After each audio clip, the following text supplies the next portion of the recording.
Hi, welcome to Glow's Kindred Kitchen, and I'm Glow.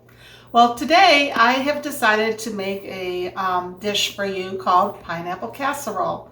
And I'll tell you a story about it, how I found out about this recipe. A group of us from work had gone over to a church up in Asheville to help them clean up and do some things that they needed to have done. And so the ladies of the church that volunteer in their dining room and kitchen area had all made dishes for us for lunch.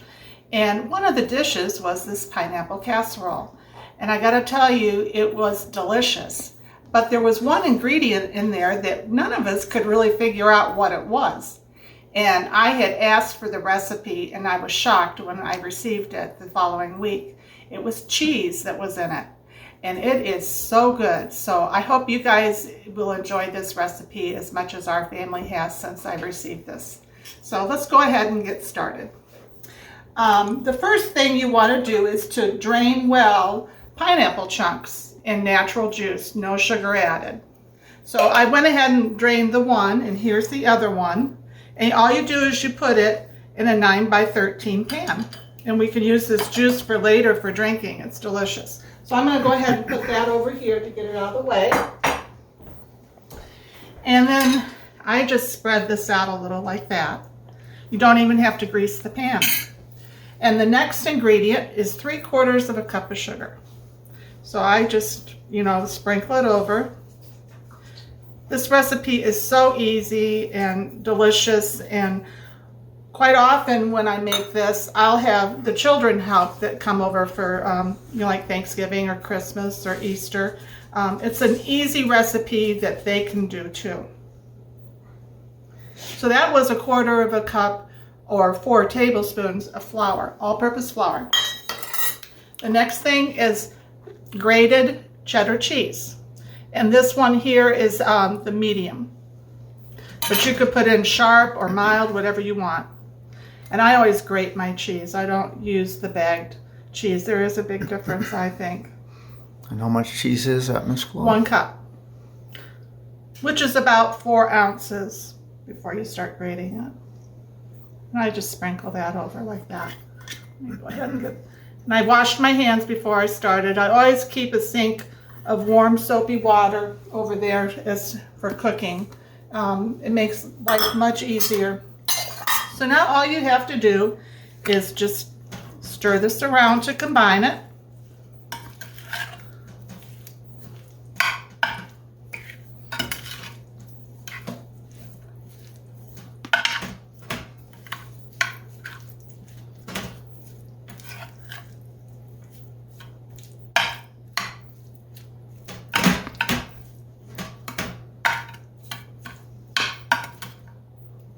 But this has been like a traditional type dish that I serve for Thanksgiving, Christmas, and Easter. And then I make it sometimes throughout the year because it's just very refreshing and easy to do, and everybody seems to really enjoy it. Might as well say Halloween too, Miss Glow. Yeah. Today's Halloween. Yeah, that's right. And we are going to have it tonight. So the next thing it calls for is 1 sleeve of Ritz crackers. But I didn't have any Ritz on hand. However, I did have these. And a box of Ritz crackers is about 14 ounces. So this here is 14 ounces, or 7 ounces rather, excuse me. So I'm going to use I'm going to start off with 1/4 of these, but I probably will need a few more. Just going to move that over there. So all you do is you just kind of crumble them up and you just put it over the top.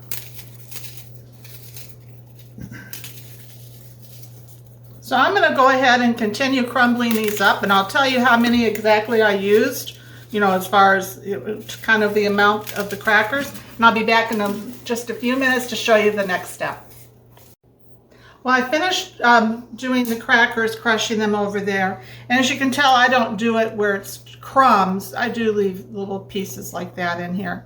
So it took a 1/2 sleeve, which is what would that be? 3.5 ounces. So the next thing I'm going to do is it calls for a half a cup or 1 stick of margarine. But I don't use margarine, I use butter. And that kind of tells me how old this recipe probably is, because like in the 60s, margarine was a huge thing. So I'm going to go ahead and I melted this in my microwave, and I'm just going to drizzle this over.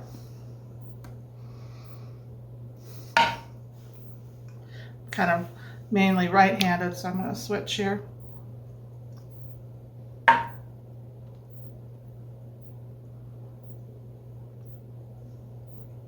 that's all you have to do.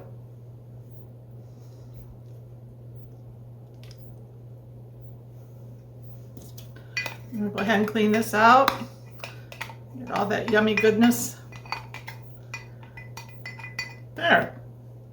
So what I'm going to do is put this in my preheated oven, which is at 350 degrees, and it calls for it to be baked for 25 minutes. So we'll be back in 25 minutes. Well, I just took this casserole out of the oven, and I got to tell you guys, this smells divine. It does. I can't wait. It smells really good. Yes. Can't wait to have this for dinner. You can see the pineapple in here and the crackers. They have, browned up a little. You can smell the butter. And what a surprise when you have that cheese. But anyway, I'll be back after this cools off and try a little bite for you. And we'll see you back in a bit. Well, our pineapple casserole has cooled off enough that I'm going to take some and try it for you guys. Smells so good. It does, Miss Chloe. You can see the cheese right there. Yep. It's melted. There's some more here. And those crackers with that butter on them. Oh, it smells so good. And that pineapple. Oh, does that smell good?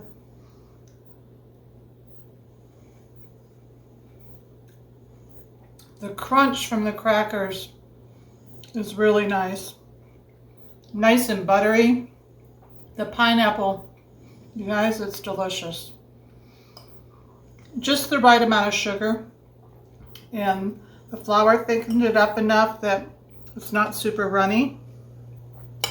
And that cheese, what a surprise.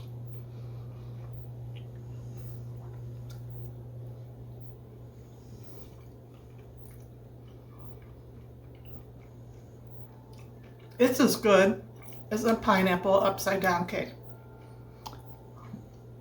That sounds pretty good, Miss Chloe. Yep, it's delicious. So anyway, I hope you guys have enjoyed this. And if you have, give me a thumbs up. If you have a comment, please say something about the dish if you've tried it. Or if you have any questions, I'd be more than happy to help you with it. And if you haven't subscribed yet, please do. Talk to you later. Bye.